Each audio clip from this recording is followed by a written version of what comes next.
Bismillahirrahmanirrahim. Assalamualaikum warahmatullahi wabarakatuh.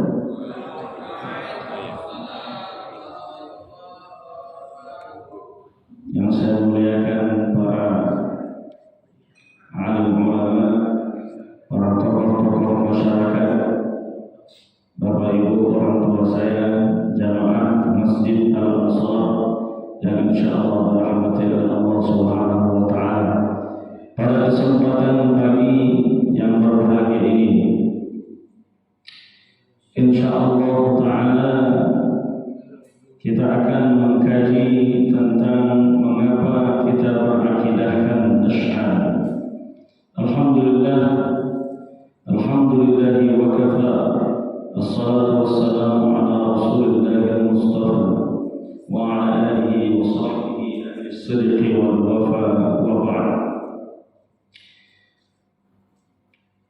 Keutamaan kita duduk di majelis ilmu berzikir kepada Allah Subhanahu wa taala seperti yang sering kita dengar dalam hadis bahwa Nabi sallallahu alaihi wasallam menegaskan, man shalla subha fi jama'atin thumma qa'ada yadhkurullah hatta tatlu'a asy-syams fa shalla rak'atayn kana ka'ajri hajjatin wa 'umrah tammah.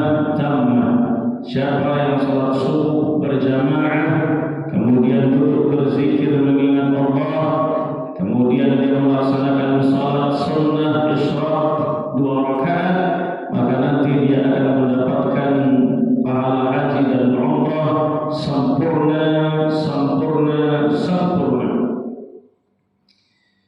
Bapak Ibu yang dirahmati Allah Subhanahu wa taala, insyaallah nanti di akhir pembahasan kita berikan kesempatan untuk bertanya, karena pembahasan ini lumayan berat untuk dikaji. Kalau seandainya ada yang masih mubham, belum bisa dipahami dengan jelas, boleh untuk ditanyakan. Karena kalau seandainya belum secara kami susah untuk kita memahami dengan baik kajian-kajian yang berat.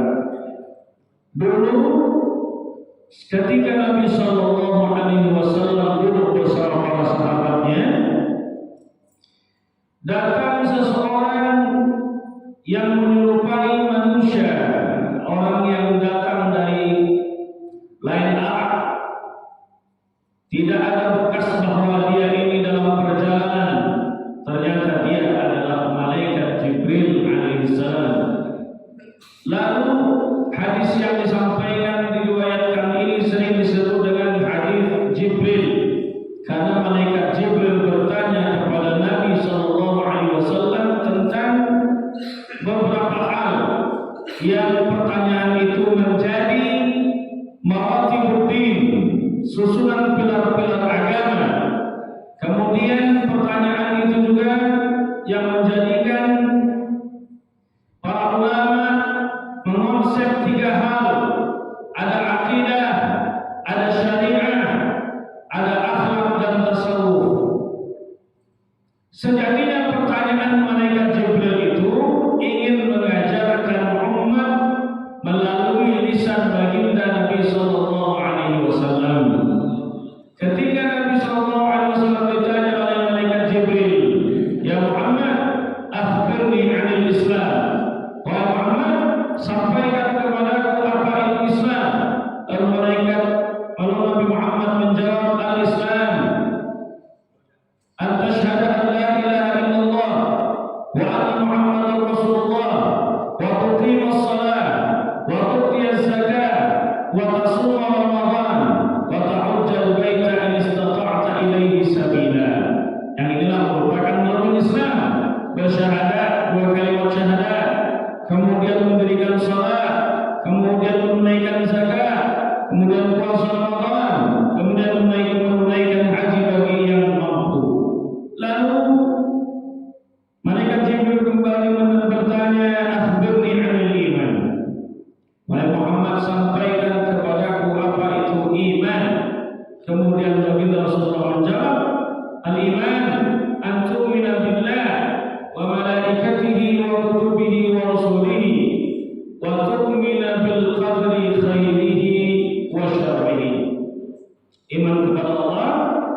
kepada malaikat Allah, iman kepada kitab-kitab Allah, iman kepada Rasul-Rasul Allah, kemudian iman kepada yaumil akhir, serta iman kepada takdir baik maupun takdir yang buruk, dan itu merupakan rukun iman.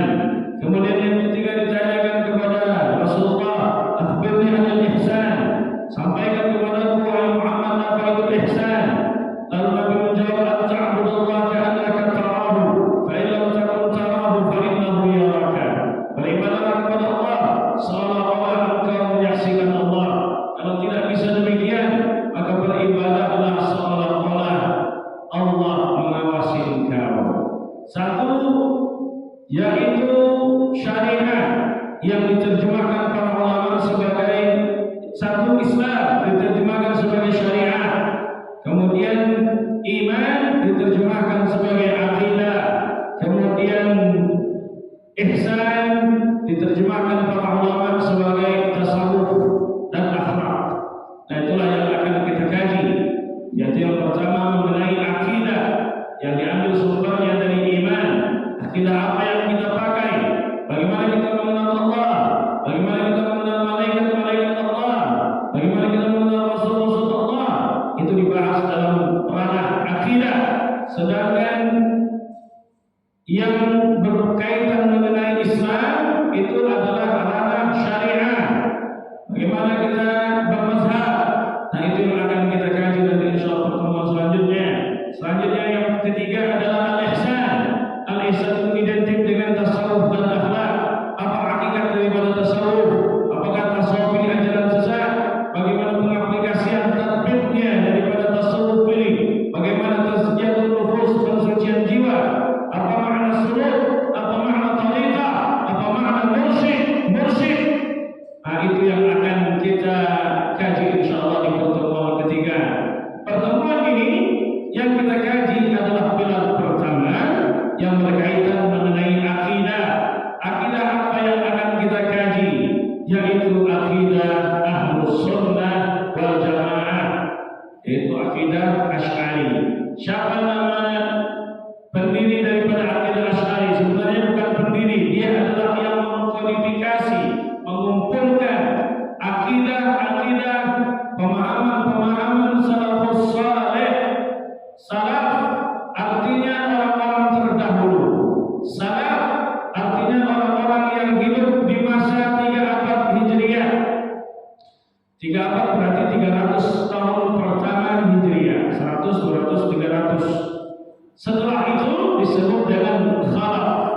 Berarti kita khalaf karena kita hidup setelah dari 300 Hijriah. Salaf kata Nabi sallallahu alaihi wasallam, khairul quruni qarni, sebaik-baik masa adalah masaku.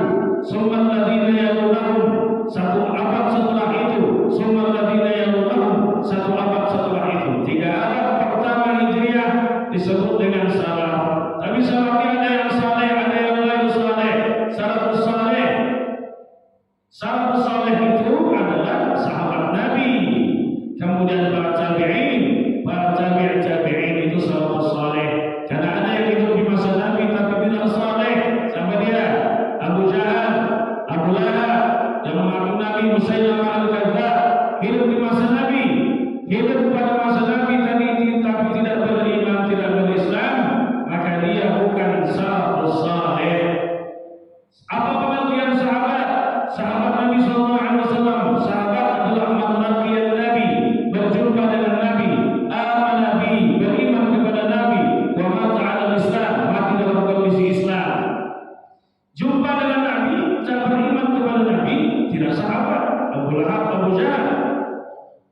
Hidup semasa dengan Nabi, beriman dengan Nabi, tak jumpa dengan Nabi, maka dia bukan juga salaf. Siapa dia?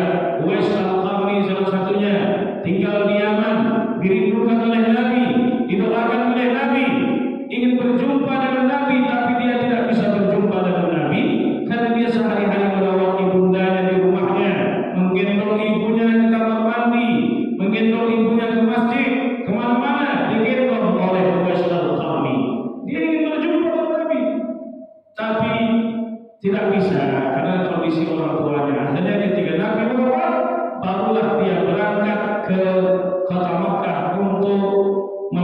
melaksanakan ibadah haji dengan menggendong ibundanya. Latihan wes al-Qarnidun naik turun bukit batu dengan menggendong seekor kambing di belakangnya, di pundaknya, lalu naik turun naik. Latihan supaya nanti bisa menggendong ibundanya dari Yaman menuju ke Makkah. Walaupun demikian, Uwais al-Qarni tetap memberikan petua kepada kita, walaupun ibunda kau gendong sampai ke Makkah Al-Mukarramah melaksanakan haji, belum bisa menggantikan perjuangan dan kasih sayang dari ibunda. Uwais al-Qarni hidup semasa dengan Nabi, didoakan oleh Nabi, tapi tak berjumpa dengan Nabi, tak disebut dengan sahabat. Yang berjumpa dengan sahabat namanya tabi'in, tak jumpa dengan Nabi. Yang jumpa dengan tabi'in, tak jumpa dengan sahabat, namanya tabi'ut tabi'in. Itulah salafus saleh yang hidup di 3 abad pertama Hijriah. Nah, itu yang ingin kita kaji. Akidah Asy'ari, karena Imam Asy'ari ini lahir pada tanggal 264 Hijriah dan 260 Hijriah dan wafat di tahun 324 Hijriah, maka akidah Asy'ari adalah akidah salaf karena dia hidup di 3 abad Hijriah, 3 abad pertama Hijriah. Sedangkan kawan-kawan kita dari Salafi, mereka mengikuti Imam Ibnu Taimiyah, sedangkan Imam Ibnu Taimiyah hidup di abad ke-7, lahir pada tahun 661 Hijriah. Jadi sekarang siapa yang mengikuti salaf? Yang sejatinya mengikuti salafus saleh adalah orang-orang yang berakidahkan Asy'ari. Oh, kenapa akidah Asy'ari? Kenapa tidak ikut langsung akidah Rasulullah SAW? Maka orang harus paham sejarah, kronologi. Pada masa Nabi SAW wafat, sahabatnya wafat, sudah mulai muncul sekte-sekte sesat bertebaran di mana-mana. Maka akidah Asy'ari ini adalah akidah yang mengcounter semua pemikiran-pemikiran sesat yang bertebaran di tengah-tengah umat. Pemikiran sesat yang dibawa oleh Mu'tazilah, pemikiran sesat yang dibawa oleh Qadariyah, Jabariyah, Syiah, Khawarij, Murji'ah, Falasifah, Musyabbihah, Mujassimah, semua kelompok-kelompok sekte-sekte sesat ini bertebaran di tengah-tengah umat sehingga membuat Imam Abu Hasan al-Asy'ari mengcounter mereka. Yang pemikiran-pemikiran ini dikaji dalam ilmu kalam. Bapak Ibu yang dirahmati Allah Subhanahu wa taala, jadi Imam Abu Hasan al-Asy'ari yang mengkodifikasi, mengumpulkan akidah-akidah yang dipahami oleh Nabi dan para sahabatnya, maka kita berakidahkan Asy'ari. Pemahaman salaf mengenai akidah ini ada 2 macam. Pertama, tafwid. Tafwid itu menyerahkan maknanya kepada Allah Subhanahu wa taala tapi tetap mengimani lafaznya. Lafaz yang ada di dalam Al-Qur'an. Sedangkan satu lagi ta'wil. Ta'wil itu adalah sarful ma'na al-lafzi ila al-ma'na alladhi yaliqu bihi, mengalihkan makna yang kurang layak bagi Allah ke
tidak bisa lagi berikhtiar, berusaha.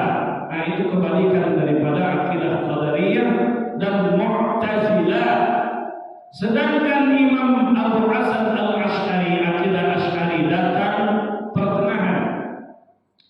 Akidah Asy'ari, Imam Asy'ari mengatakan annal fa'il wal mu'athir al-haqiqi huwa Allah subhanahu wa ta'ala, walakin fi'l al-insan muktasab.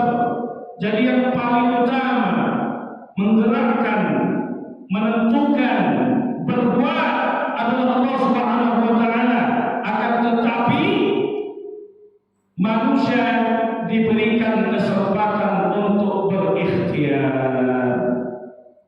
Jadi Allah sudah tentukan rezeki kita, Allah sudah tentukan kematian kita, tapi kita masih boleh untuk berikhtiar.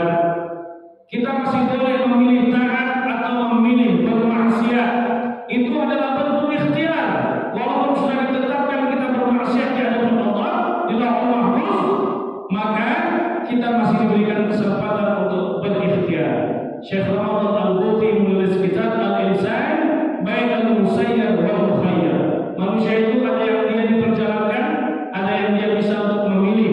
Kita lahir dalam kondisi kurang minal kabau, itu adalah dipilih oleh Allah. Lahir dalam kondisi orang Banjar, dipilih oleh Allah. Lahir dalam kondisi orang Jawa, dipilihkan oleh Allah. Tak bisa kita memilih. Tapi ada sesuatu yang masih bisa kita ikhtiarkan, masih bisa kita pilih. Rezeki itu masih bisa kita ikhtiarkan walaupun sudah Allah tetapkan takdir kita. Allah sudah tetapkan di Lauhul Mahfuz rezeki kita sekian, itu masih bisa diikhtiarkan. Kematian kita di usia misalnya 65 tahun sudah Allah tetapkan, tapi masih bisa berubah atau tidak? Masih bisa berubah. La yaruddul qada illa du'a. Kata Nabi, tidak ada yang bisa menolak takdir kecuali doa dan kecuali usaha. Jadi takdir masih bisa diubah. Mana dalilnya? Dalam hadis Nabi sallallahu alaihi wasallam disebutkan, "Man ahabba an yusarra lahu fi rizqihi wa yusara lahu fi atharihi falyasil rahimahu." Siapa yang ingin di usianya dipanjangkan, siapa yang ingin kematiannya diakhirkan, siapa mau rezekinya diluaskan, maka hendaknya dia menyambung silaturahim. Kematian sudah Allah tetapkan, tapi bisa kita untuk merubah kematian itu untuk diakhirkan. Artinya kita meminta umur panjang. Bagaimana caranya? Dengan silaturahim. Orang silaturahim banyak rezekinya, banyak kawannya, saling memberi hadiah, banyak saling berkunjung, saling biasanya ibu-ibu saling antar lauk ke tetangga. Itu kan silaturahim terjaga. Coba silaturahim tak terjaga, berteguran pun tidak. Kemudian orang yang silaturahim ini tentu saja banyak yang mendoakan doa yang baik. Kalau seandainya dia sakit, datang orang menjenguk, mendoakan semoga diberikan kesehatan oleh Allah. Kita tidak tahu doa siapa yang dijawab oleh Allah Subhanahu wa taala. Maka dipanjangkan usianya berkat doa orang lain. Itu berkat dari silaturahim. Coba kalau seandainya kita ini kerja kita menyakiti orang saja, semua orang kita musuhi, siapa mau mendoakan? Orang mendoakan kita cepat mati. Nah, itulah kalau seandainya semua orang kita musuhi. Ada tak yang seperti itu? Ada. Insya Allah di sini tak ada. Sana banyak. Tak ada. Oleh sebab itu takdir bisa diubah. Pemahaman daripada Khawarij tentang pelaku dosa besar, murtakibul kabair, pelaku dosa besar. Pemahaman Khawarij, orang yang melakukan dosa besar, berjudi dia, meminum khamar, berzina. Kata orang Khawarij, orang yang melakukan hal yang demikian, melakukan dosa-dosa besar, dia adalah kafir dan dia kekal di dalam api neraka. Sedangkan menurut orang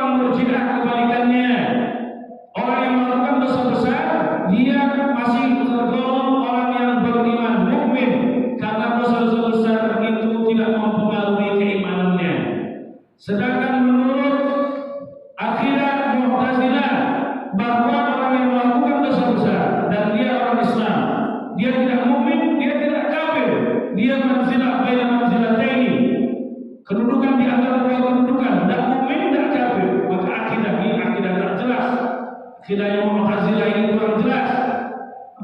Disebut dia fasik, tak jelas. Maka akidah Asy'ari yang berada di tengah-tengah, yaitu orang yang melakukan dosa besar, dia tetap beriman tapi imannya cacat disebabkan karena perbuatan dosa yang dia lakukan. Kalau Allah berkehendak, Allah akan mengazab. Kalau Allah tak berkehendak mengazabnya, Allah tak mengazabnya. Itulah akidah Asy'ari, akidah Ahlus Sunnah wal Jamaah.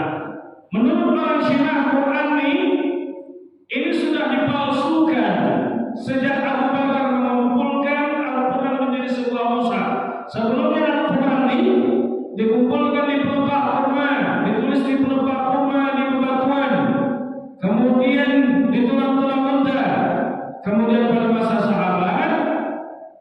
Nah ini juga dalil bahwa apa yang tidak dikerjakan Nabi adalah bid'ah, itu batil dengan ini. Batal kaidah itu karena Nabi belum pernah mengumpulkan Al-Quran menjadi sebuah buku, sebuah mushaf. Jadi pada masa Nabi masih terpencar, disebabkan banyak yang wafat, para hufaz, para hafiz Quran yang saat itu banyak meninggal dunia. Maka Nabi sallallahu alaihi wasallam, Umar bin Khattab mengusulkan kepada Khalifah Abu Bakar Siddiq, bagaimana kalau seandainya kita mengumpulkan Al-Quran supaya Al-Quran itu terjaga sampai hari kiamat. Itu setelah wafatnya baginda Nabi sallallahu alaihi wasallam baru dibukukan Al-Quran. Tapi bagi kata orang Syiah, Quran tidak lengkap lagi karena dikumpulkan oleh Abu Bakar itu banyak yang dihapus ayat-ayatnya, banyak yang dihapus suratnya. Jadi bukan kita sekarang menurut orang Syiah palsu. Banyak yang sudah dihapus menurut orang Syiah karena mereka membenci Abu Bakar, membenci Umar, membenci Utsman, disebabkan karena tiga orang ini, tiga khalifah ini merebut kekuasaan Sayyidina Ali saat Nabi sallallahu alaihi wasallam wafat. Yang mengurus jenazah Sayyidina Ali, yang bertiga ini malah bermusyawarah di Saqifah Bani Sa'idah menentukan siapa yang berhak untuk menjadi khalifah setelah wafatnya baginda Nabi sallallahu alaihi wasallam.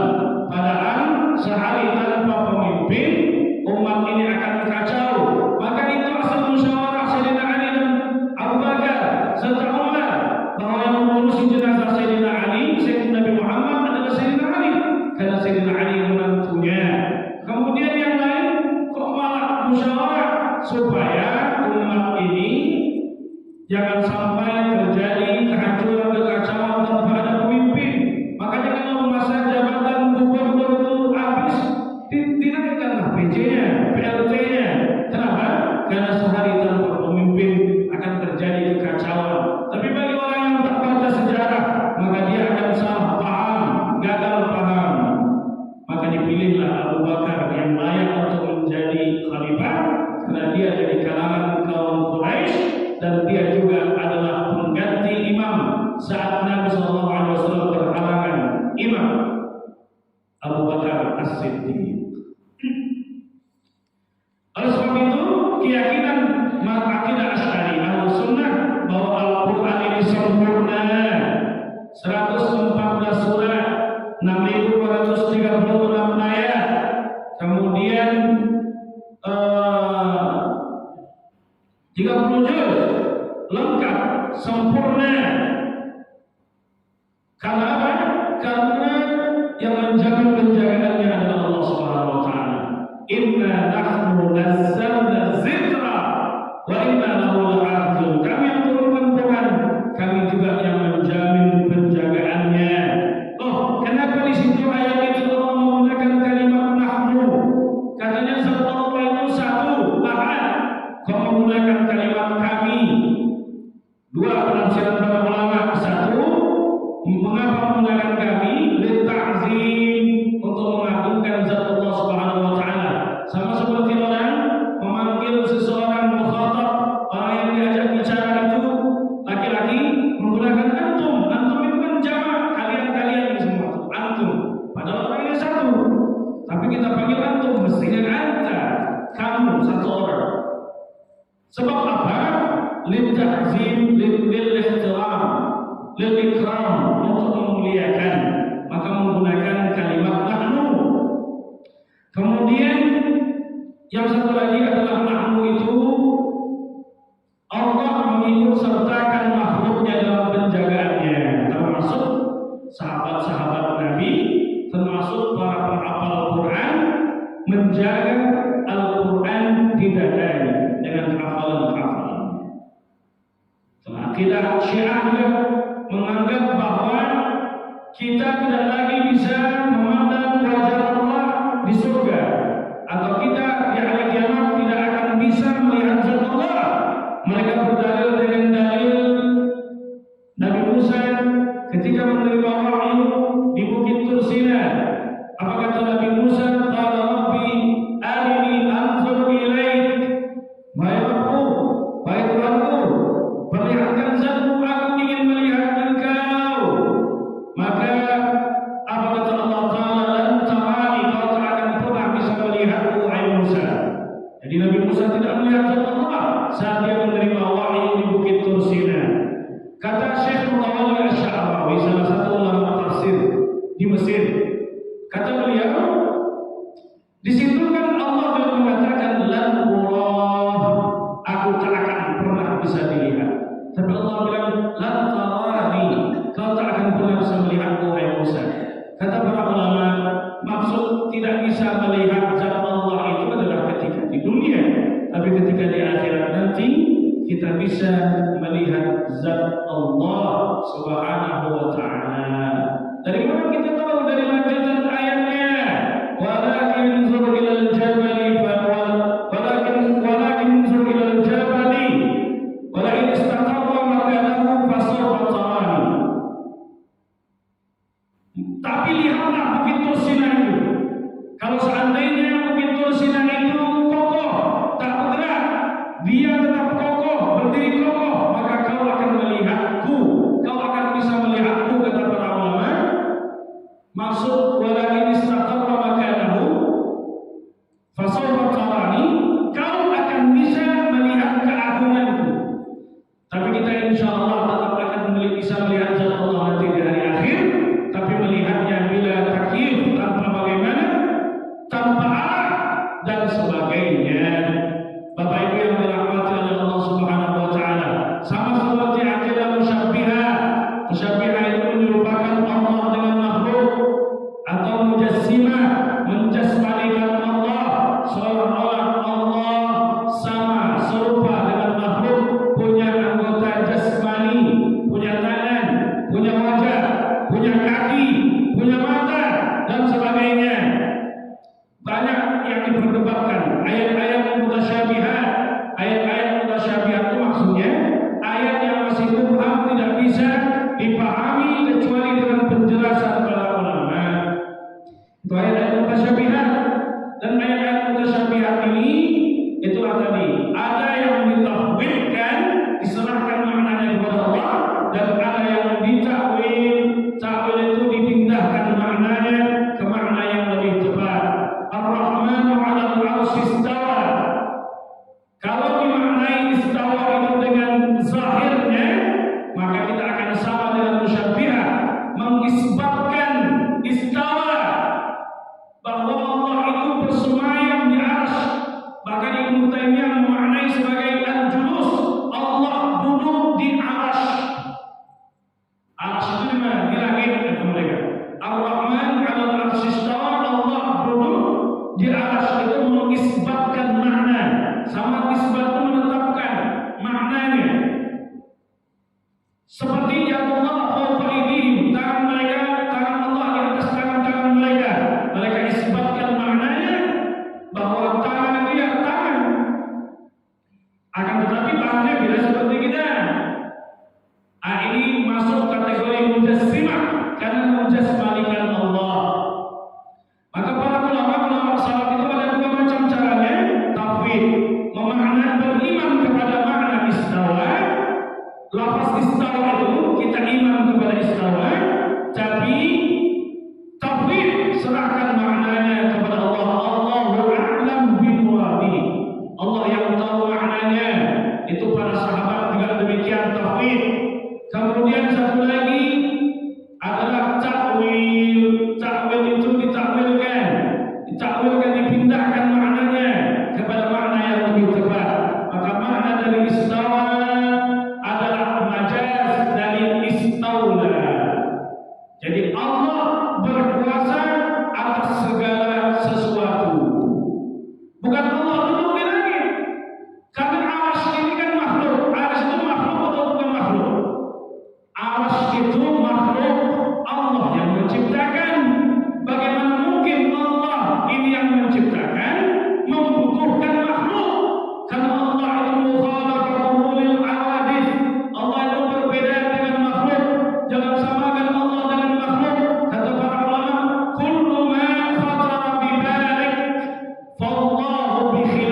zalik.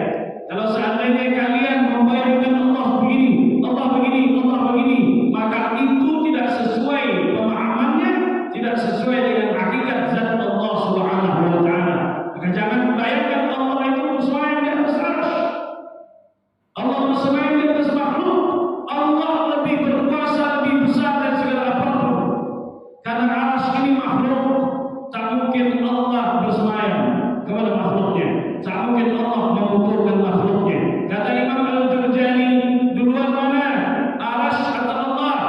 Kalau duluan Allah, arsy datang belakangan, Allah menciptakan, lalu dia bersemayam di atas arsy-nya, bernaung di situ, berarti itu sesuatu yang mustahil karena Allah tidak membutuhkan makhluk. Kalau duluan arsy Allah datang belakangan, itu juga mustahil. Allah punya sifat qidam, Allah lebih dulu,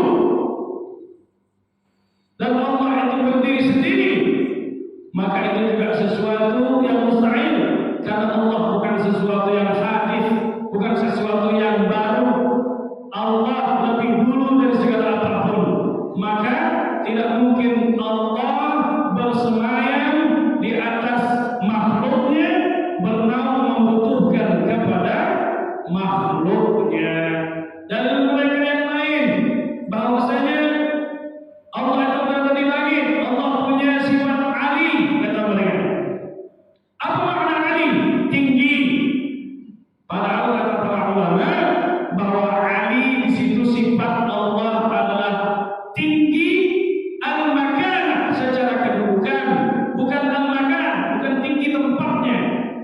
Dalam mereka lagi bahwa Nabi sallallahu alaihi wasallam di Isra dan Mi'rajkan ke Sidratul Muntaha itu bukti Allah di langit. Padahal menurut Ahlus Sunnah wal Jamaah, ketika Nabi Muhammad SAW di-mi'rajkan itu adalah linuliyahu min ayatina, untuk memperlihatkan sebagian dari tanda-tanda kebesaran kami, diperlihatkan kondisi surga, diperlihatkan kondisi neraka, diperlihatkan kota Nabi akan di mana dia akan hidup dan dimakamkan, Yathrib, kota Madinah.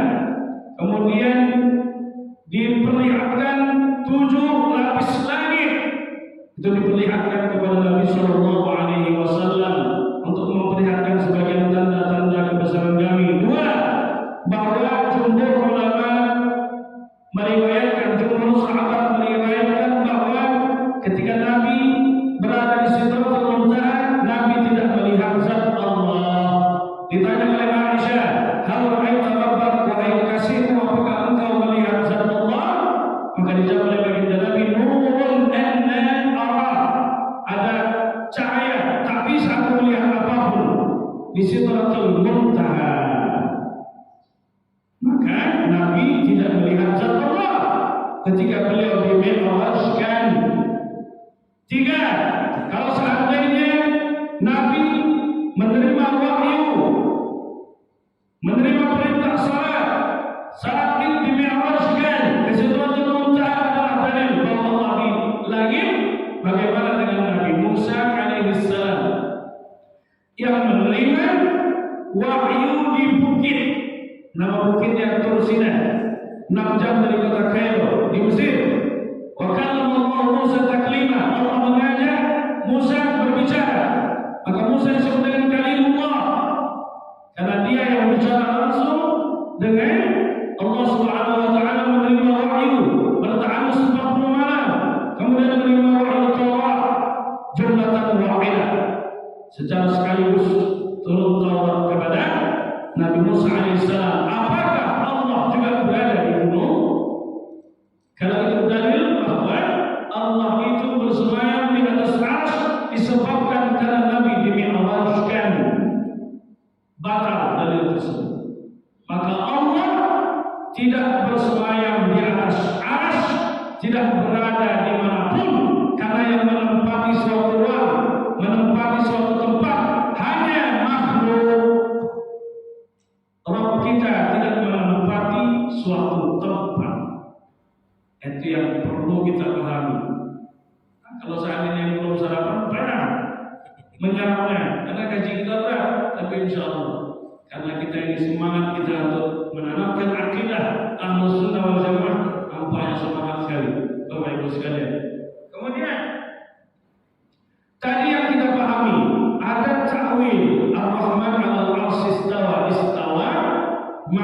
takwilnya istaula. Allah berkuasa. Sebenarnya takwil ini ajaran salaf atau bukan ajaran salaf? Itu yang jadi pertanyaan. Takwil adalah ajaran salafus saleh. Dari mana kita tahu? Karena Nabi SAW mendoakan dengan doa khusus kepada Abdullah bin Abbas sepupunya dengan doa Allahumma faqihu fid din wa 'allimhu ta'wil. Ya Allah, pahamkan Ibnu Abbas tentang agama dan ajarkan dia ta'wil. Orang yang melarang ta'wil berdalil wa ma ya'lamu ta'wilahu illa Allah. Tak ada yang boleh berta'wil, tak ada yang boleh tahu tentang ta'wil kecuali Allah. Tapi ayat Tuhan belum titik. Ar-rasikhuna fil ilmi. Ar-rasikhuna fil ilmi itu maknanya adalah para ulama. Waw di situ menurut para mufassir adalah waw al-'athaf. Waw yang menyambungkan, bukan waw istinaf, bukan waw yang memisahkan. Artinya Allah dan para ulamanya, orang-orang alim punya legalitas dalam mentakwil. Maka para ulama kita mentakwil. Sekarang ada tak salafus saleh yang mentakwil? Ada. Siapa dia? Abdullah bin Abbas mentakwil. Disebutkan dalam tafsir At-Tabari, wasi'a kursiyyuhus samawati wal ardh. Kursi Allah itu meliputi langit dan bumi. Kata Abdullah bin Abbas, kursiyyuhu itu ilmuhu. Maksud kursi itu bukan kursi yang saya duduk, tapi maksud kursi itu adalah ilmu Allah Subhanahu wa ta'ala, ilmunya, bukan kursinya. Imam Ahmad bin Hanbal diterangkan dalam kitab Al-Bidayah wal Nihayah bil Imam Ibnu Katsir bahwa Imam Ahmad juga mentakwil wa jaa rabbuka wal malaku saffan saffa, dan Tuhan datang bersama malaikat-malaikatnya dengan berbaris-baris. Jadi Allah dengan malaikat-malaikat datang dengan berbaris-baris. Itu kalau seandainya pemahaman orang-orang musyabbihah dan mujassimah. Tapi Ahlussunnah tidak. Tak mungkin Allah itu datang dengan makhluknya, turun ke muka bumi, datang dengan cara berbaris-baris. Ini malaikat, ini Allah. Tak mungkin begitu. Maka Imam Ahmad bin Hanbal mentakwil. Apa makna wajah rabbuka? Adalah wajah thawabuhu. Datang pahalanya. Ini pahala Allah yang datang. Bukan zat Allah turun ke bumi, tapi pahala Allah Subhanahu wa ta'ala. Itu takwil. Kemudian siapa lagi yang mentakwil? Imam Al-Bukhari mentakwil. Yang punya Sahih Bukhari mentakwil dengan ayat kullu syai'in halik illa wajhah. Segala sesuatu itu akan binasa kecuali wajah Allah. Kalau dimaknai mujassimah, wajahnya wajah Allah. Nah, sekarang kemarin mereka bilang Allah punya tangan, Allah punya mata, Allah punya kaki, Allah punya mulut. Sekarang kenapa di hari kiamat hanya wajah Allah yang tersisa? Mana kakinya? Ah, inilah kalau orang yang akidahnya rancu. Maka Imam Bukhari mentakwil kullu syai'in halik illa mulkahu, kecuali kekuasaan Allah Subhanahu wa ta'ala. Semua binasa kecuali kekuasaan atau kerajaan Allah Subhanahu wa ta'ala, semua akan binasa. Siapa lagi yang mentakwil? Banyak para sahabat-sahabat yang mentakwil. Kemudian para ulama-ulama yang mentakwil. Artinya takwil juga ajaran salafus saleh. Karena Imam Bukhari hidup di 3 abad pertama Hijriah, Imam Baihaqi hidup di 3 abad Hijriah, Imam Ibnu Abbas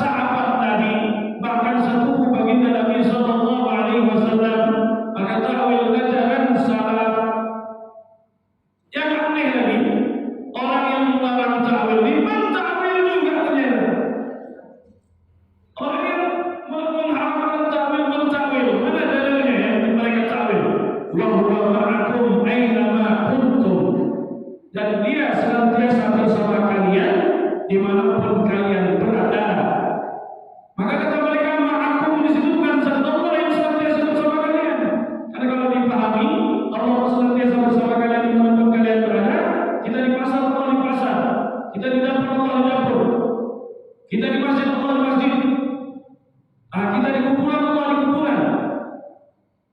Jadi mereka mentakwil makna wa huwa ma'akum itu adalah ilmukum, wa huwa ma'akum itu ilmu Allah yang senantiasa bersama kalian. Ilmuhu yang senantiasa bersama kalian adalah ilmu Allah yang meliputi kalian, mengetahui apa yang sedang kalian kerjakan dimanapun kalian berada. Jadi yang melarang takwil, mentakwil juga wa nahnu aqrabu ilaihi min hablil warid.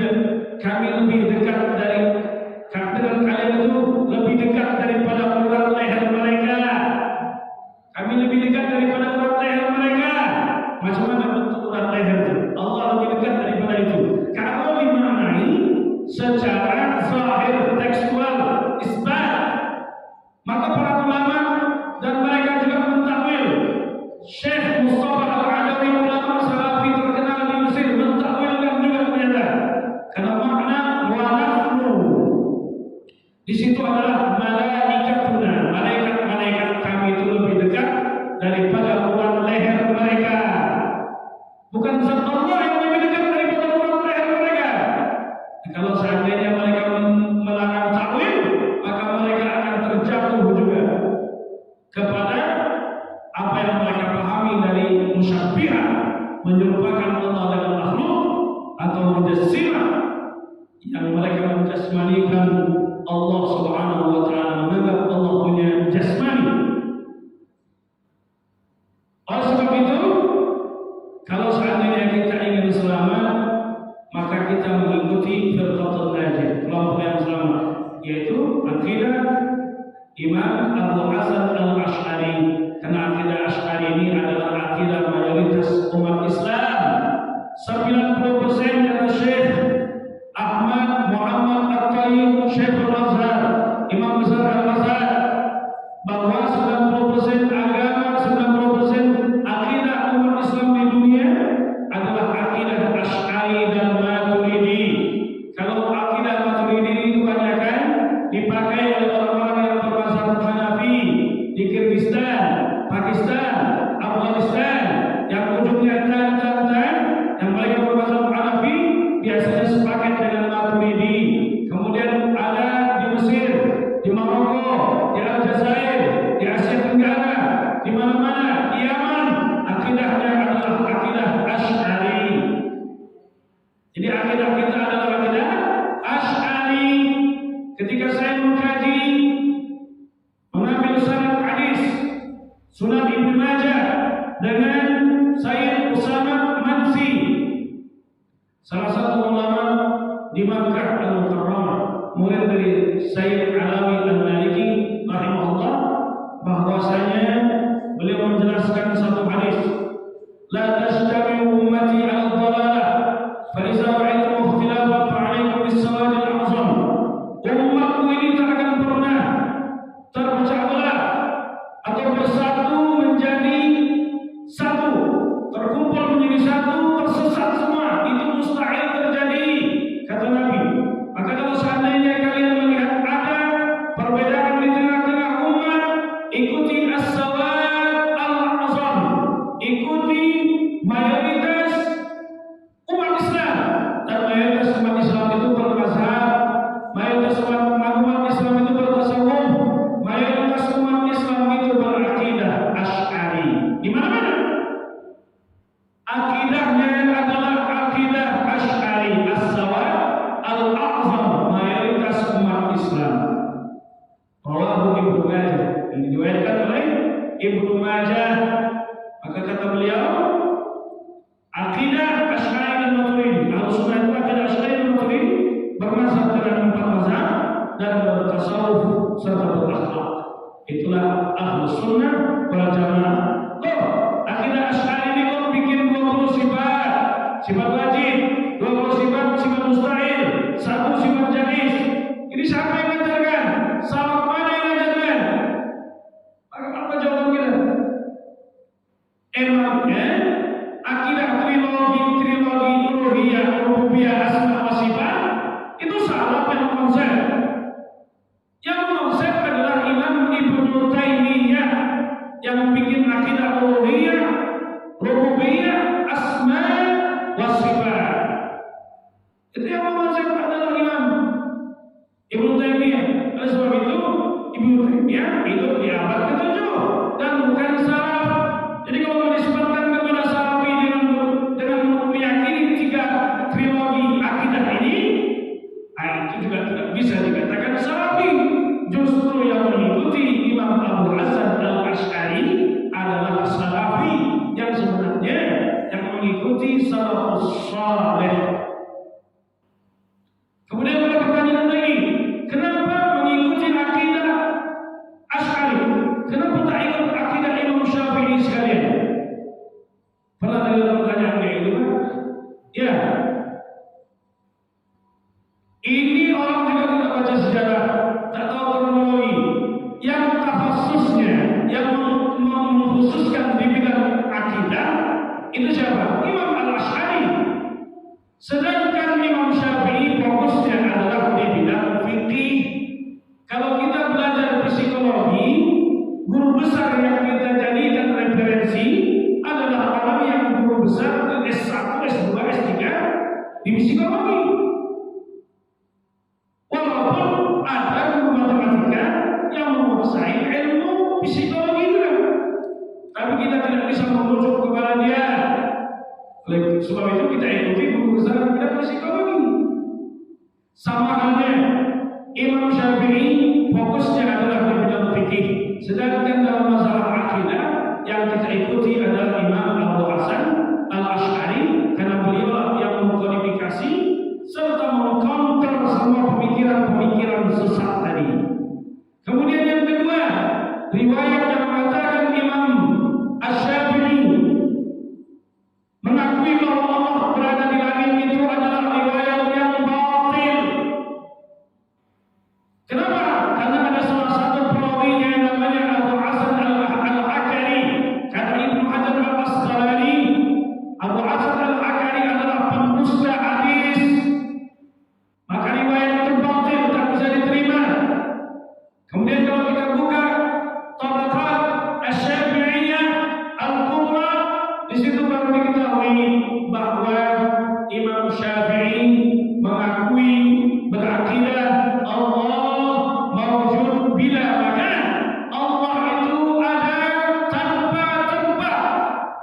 Sekali lagi, Allah itu ada tanpa tempat. Setiap kali kita membayangkan sesuatu tentang zat Allah, jangan sampai kita meyakini hal yang demikian karena yang kita bayangkan itu Allah tidak demikian.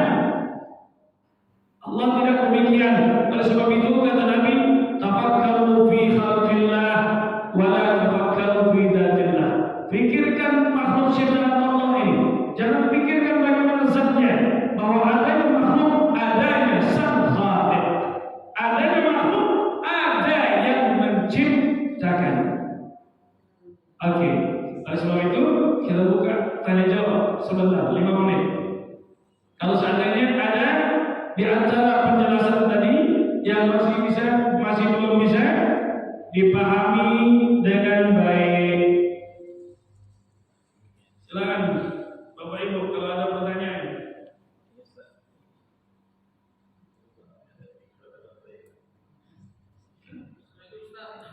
Ya, boleh Pak. Jadi yang tadi Ustaz sampaikan, ada umat ini kan terpecah 73. Dari 73 golongan tersebut, satu yang selamat, kan? Ya.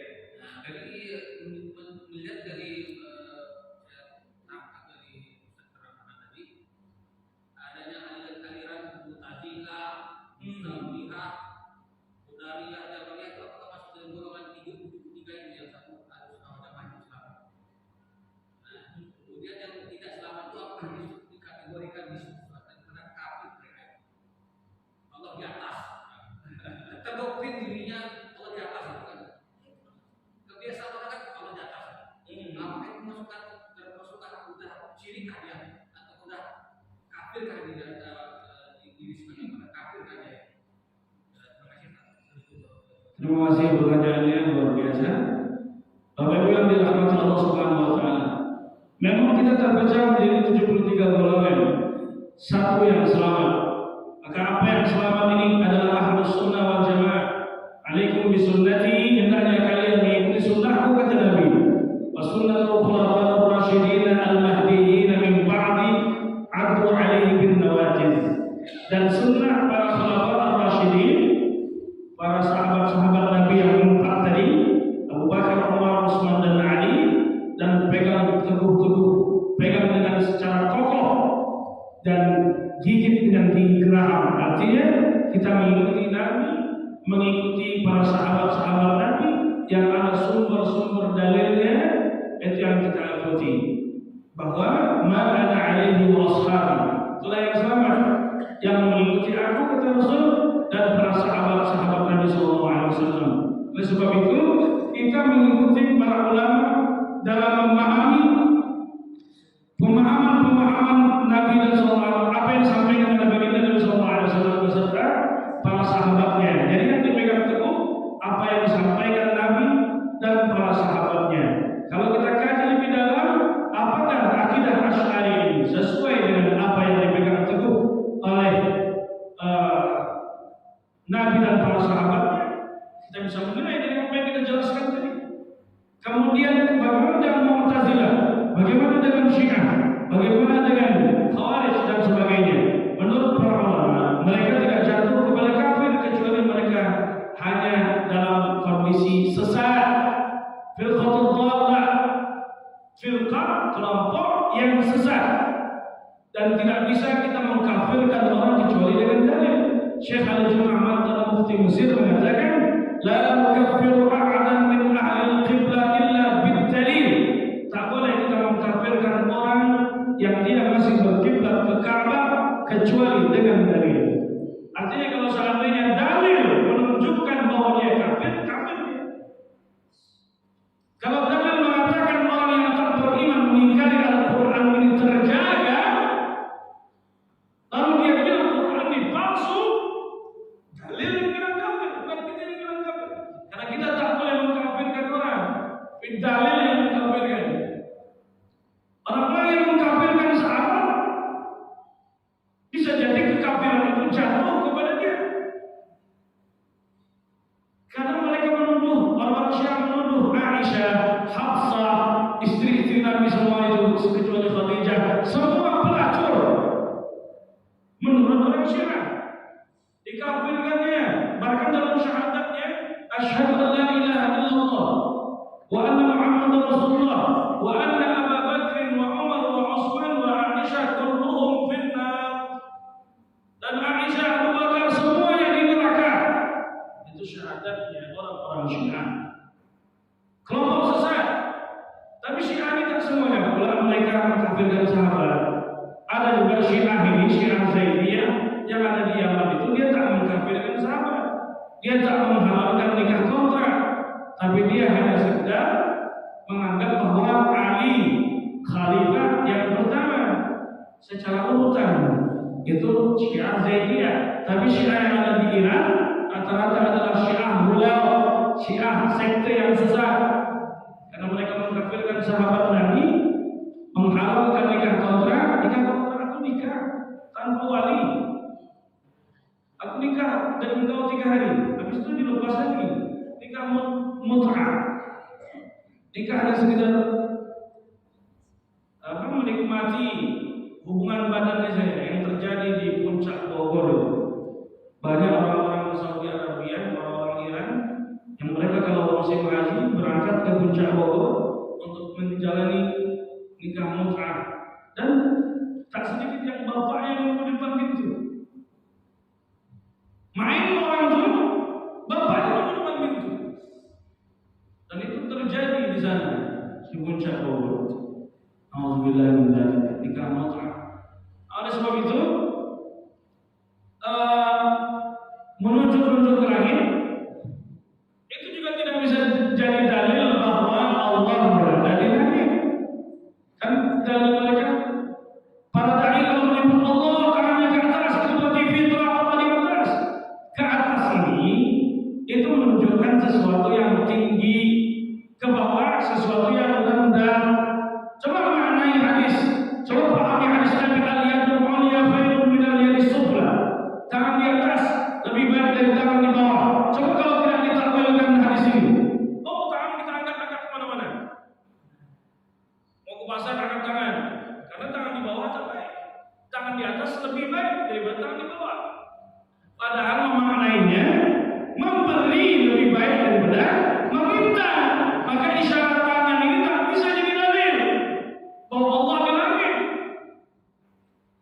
Dieditlah foto Ustaz Somad menuju ke langit, menyebut nama Allah.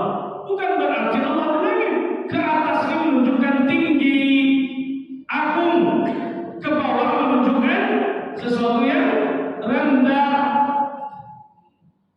Ini yang menjadi membuat akidah mereka itu rancu. Ya Pak?